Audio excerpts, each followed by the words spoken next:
This is a story about pioneers. There's going to be no way there's not an id chapter when they get around to writing the history of interactive entertainment. Every title that they release becomes a reference standard for the industry. Demon killing. You're a space marine fighting your way to and through hell and back. Incredible graphics. The new engine for Doom 3, it's really revolutionary in the fact that it gives us the power to really create just about anything that we can imagine. They're just sitting there sometimes with their mouth open, just going, this is incredible. And a legendary gaming franchise. If you're going to list now the top 5 franchises in video gaming history, Doom's going to be on the list. Every gamer on the planet right now wants to get their hands on Doom 3. This is the history of Doom.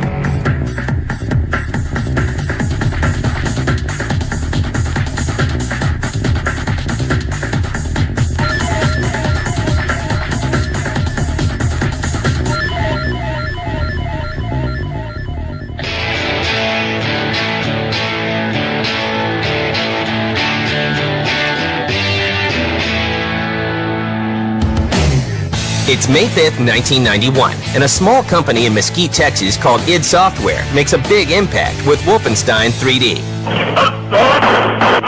It was not the first 3D game. It was not even id's first 3D game, but it was the first 3D game to really hit a national and even international audience, and it was done in a way that had impact. People weren't ready for it. Games that to this point really hadn't looked anything like Wolfenstein did, and compared to today's standards, that's not that great. But at the time, this was just a revolution. Wolfenstein 3D was the first real good example of id growing into a role as the originator of a genre and feeling confident about their humor level and their talent level, and really, unloading a lot of those skills on the genre they'd invented. But Wolfenstein is just a warm-up. On December 10th, 1993, id Software releases an even bigger blockbuster, Doom. The original Doom was really good because it was kind of the first game that kind of gave everyone a glimpse to the future of what games, would be like. Deathmatch was an id terminology. The word probably existed beforehand, but was popularized by Doom. When people talk about frags and all the other terminologies, they're hearkening back to things that were set in place by Doom. We enjoyed the jump to the more kind of horror action with Doom, and of course it was also driven by what we were watching at the time. Doom was always about aliens and Evil Dead. There is no real way, to my knowledge, to estimate how many people have downloaded and played Doom Shareware. I think you could make a very, very good argument that Doom was probably the most played computer game of all time, just because of all the people who downloaded it for free. Doom will rack up more than 10 million downloads in its lifetime. id follows up with Doom 2 1 year later, but then takes a break from the franchise to release Quake in 1996. Quake in its day was an absolutely phenomenal engine to debut with. It was just raw technology that you would look at and say, we haven't seen anything like this on the PC before. And then they took it a step further. It was actually brilliant fun to play in multiplayer, and really created the multiplayer shooter as a phenomenon event. id Software's games in general appeal to fans because they put out next generation technology with their new big games, and they're able for PC gamers to take gaming where it hasn't been before.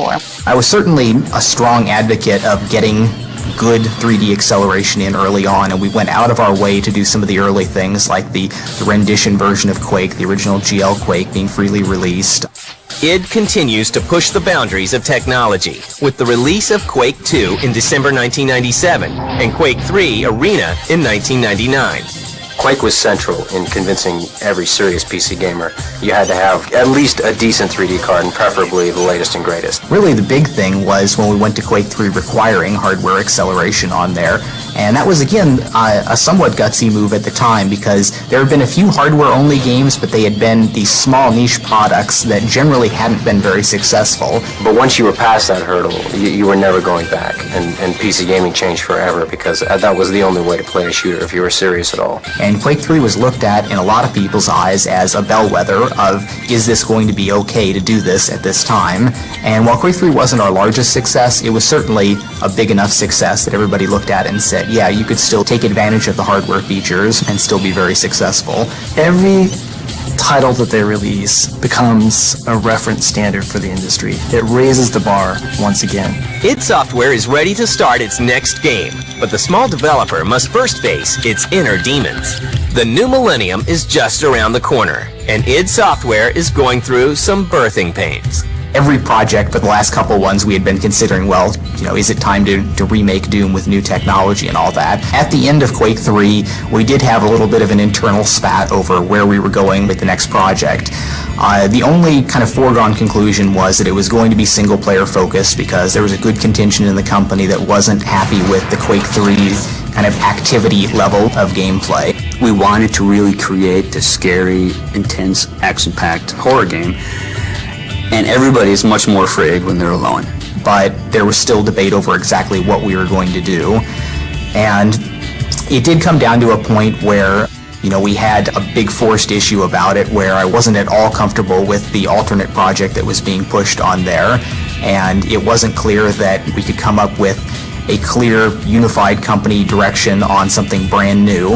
And every project, but the last couple ones we had been considering, well, is it time to remake Doom with new technology? John, when he was doing research on what the next generation of technology from id was going to be, came to the conclusion that he was going to be able to realize sort of the vision that he had in his mind's eye when he came up with the original idea for Doom, in that we could use and leverage that technology to really create this intense action horror game and make a really scary version of Doom. Originally, I was opposed to the idea. I was a bit concerned that the team that we had, which was a bit in transition, wasn't going to be able to really push Doom in a direction to sort of live up to the title. So I just kind of made that the stand and said, now's the time. We can do some really radically better stuff with new technology now. In hindsight, my opposition was absolutely wrong. The decision was great. Bringing back Doom is an exceptional challenge.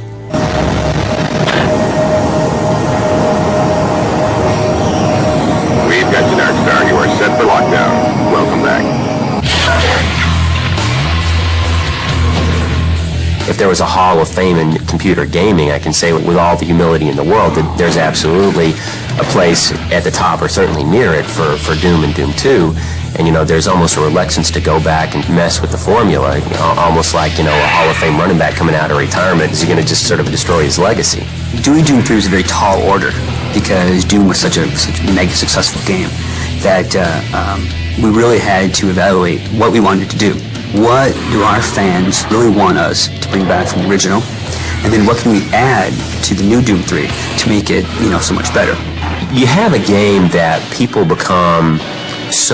it becomes a part of their life, and they spend so many hours playing with it, they almost develop some sense of a relationship with the game itself, that they have some ownership of it, and so they feel like that they almost have, some say in how the game ought to be taken going forward, because, hey, look, I played this game for, 1,000 hours of my life.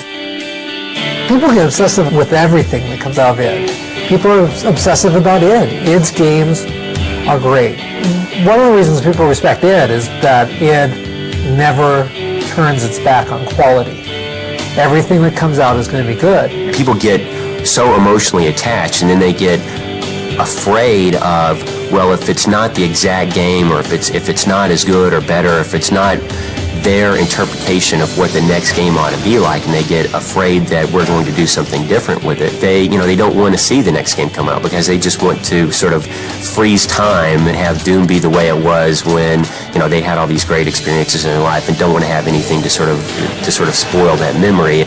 We definitely understand, people's emotional attachment to the properties, because we feel it too, and at least as strong as they do.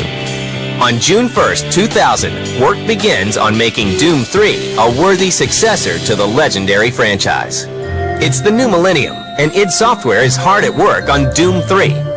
The first year of Doom, after I had laid down the very basic technology, I was always saying that there's kind of like a tripod of features and technology that's going to make Doom what it is. There's the unified lighting and shadowing. There's the more complex animation and scripting, which will show off that lighting and shadowing on there. And then there's the GUI surfaces, which add the extra level of interactivity to the game. And all of those really proved out correct. The new engine, for Doom 3 is it's really revolutionary in the fact that it gives us the power to really create just about anything that we can imagine. Okay, there's a few things we need to take care of first. And id pieces together the game's new storyline with the help of science fiction writer Matthew Costello. We actually contracted a professional science fiction writer to help us with the story. That was a first for id. He left you no choice. True, but this is the last time. After we laid the basic story foundation down, we storyboarded all the action. That also was the first for id. We knew we wanted to take the Doom story, the original Doom story, and the Doom environment, and sort of bring that into the future. Amazing things will happen here soon. You just wait.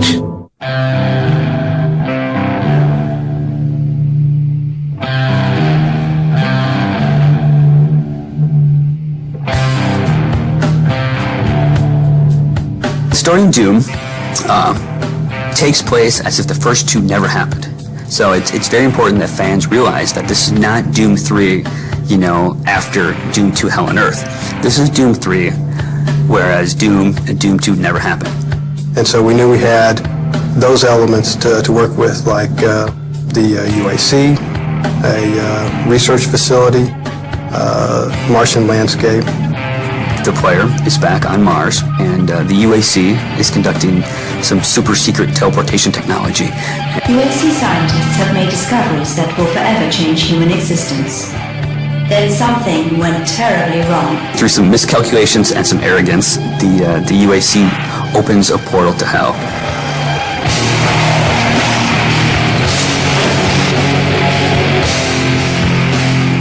When we started thinking about what direction to go with that, we looked at different movies that we felt like that would portray those demonic elements, monster elements, the Martian landscape, the weapons that we felt we'd have, things like that. We've really kind of taken a new approach on the old story. We've answered some questions like, where did the UAC come up with the technology?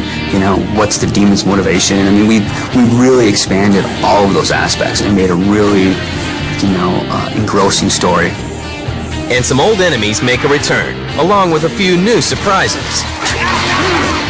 With the ultra-realistic looking, textures and monsters, we could bring those original demons that people love so much from Doom back, with just larger-than-life quality. There's quite a few little elements that popped up here and there in Doom 3. There's a number of textures, from little tech textures or some evil wall textures or satanic symbols and things like that. The original Doom demons are very classic in themselves. We knew that we had to bring the great ones back, like the Cyber Demon and the Pinky Demon. We decided which ones we wanted to bring back, and then Kenneth Scott took those and started to draw the newer, updated versions in concept art. The Imp character people remember from the original Doom, the Cacodemon, which is that big, it's like a big strawberry in the original Doom. He's quite a bit more scary in Doom 3. But besides bringing back some of the original classics, we actually came up with some new ones and some brand new, fresh demons that no one's ever seen before. But gamers won't be facing these demons empty-handed. All of the weapons from the original Doom are in Doom 3, and we've added a few new ones. It's a good feeling to bring up that Doom shotgun, bust open a door, and go into a room with demons. So I think fans of the original will definitely appreciate that. In 2001, Doom is revealed to the public for the first time at Macworld in Tokyo. But the game makes an even bigger splash when id Software takes it to E3 in 2002.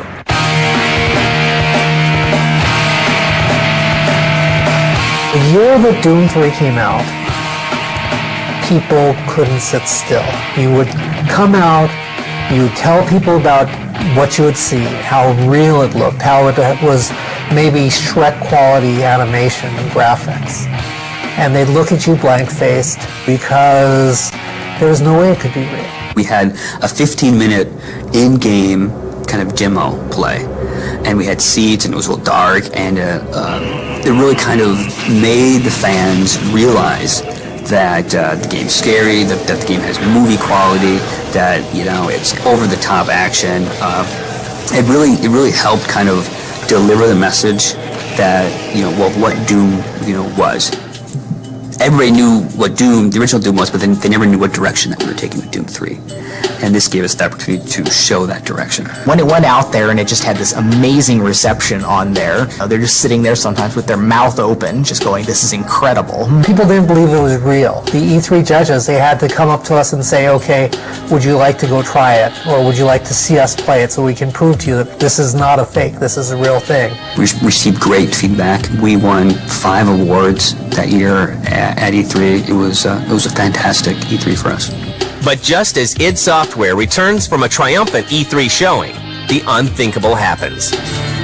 Not long after E3 2002 wraps up with a phenomenal showing for Doom, a leaked version of id's new project appears on the internet. We would get mail from people saying, I played the demo and it had all these problems. And whatever, it's not a demo, it was a stolen, leaked executable. The notorious sort of Doom 3 alpha wasn't really even an alpha at all. It was actually a build of the game that had been built up for E3 that I'm not exactly sure how it got out. People got a hold of that, and of course, it began to distribute over the internet. We'd obviously prefer that something like that never happen, but it doesn't really hurt us that much. It's a distraction when we have to worry about running damage control and spinning some of the issues in there. Today, we can look back on it, and as bad as it seemed at the time is that we've certainly been able to overcome. But I don't think that there's going to be anybody that got a hold of that for some reason that won't buy the game because they saw that. It's obviously too far away, too much has changed since then. id forges ahead, making advances in a new area. They took my baby.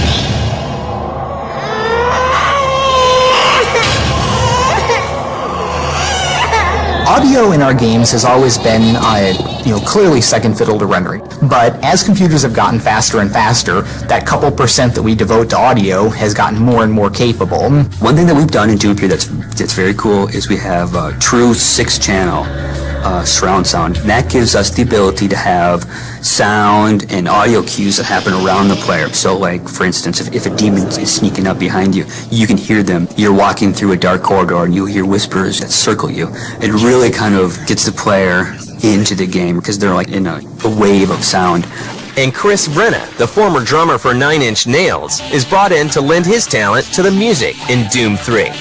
In Doom 3, the music is a little bit different than what we've done in previous titles. Usually, what we had is like a soundtrack that looped throughout the entire level or area that you're in. But in Doom 3, what we try to do is kind of make the world around you almost musical in its ambient sense. It's all kind of very, very different, very fluid, very changing and unique. id's new game is also being developed for the Xbox.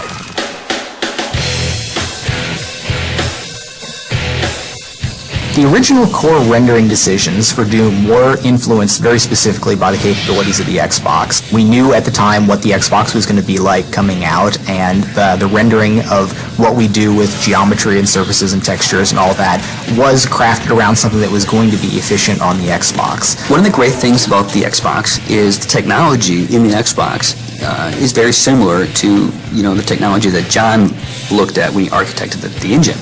So all the features that you see in the PC version will be in the Xbox version. Dynamic lights, the physics, the bump mapping. Now, of course, there will be things that are different, but I believe that people that don't have a PC that have an Xbox will still be able to enjoy what the PC people will be raving about. Doom 3 is shown again at E3 in 2003 and 2004. Each time it appears, attendees are awed. Work on the game begins to wrap up.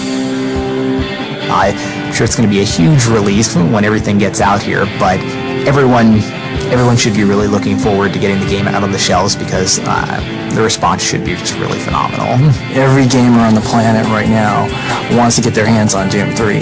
What I've been most proud of in Doom is the way that the technologies all kind of come together and really provided a seamless experience, whether you're playing the game, searching fighting the monsters or interacting with the GUIs. It's all come together to be a very nice kind of seamless package for the player. The thing that makes me the happiest is when people come to id, they play the game, and they say, you know what, that was great. It was better than I thought it was going to be. And before Doom 3 is even out the door, the team at id is already looking to the future. We have decided we're not going to go back and do a Doom 4 or another Quake game, which is, Quake 4 is already in development at Raven, and Return to Castle Wolfenstein, basically the sequel to that, is a project that's already in the works at another studio as well. So our job will be making something new, and we've decided we're going to do a new IP, a new brand for id. After any project, I've usually got a pretty big list of technologies to explore. There's other just wild research ideas that I'm going to be pursuing on there. The next project is actually already in the works. We have some rough ideas. We started on some very simple concept art. We are a small team. We make games to stay in business, and that's what we need to do. So we will start on the next title relatively quickly. I think 20 years from now, we're going to look back at id as being a fundamental source for all that is great about interactive entertainment, and that there's going to be no way that there's not an id chapter when they get around to writing the history of interactive entertainment.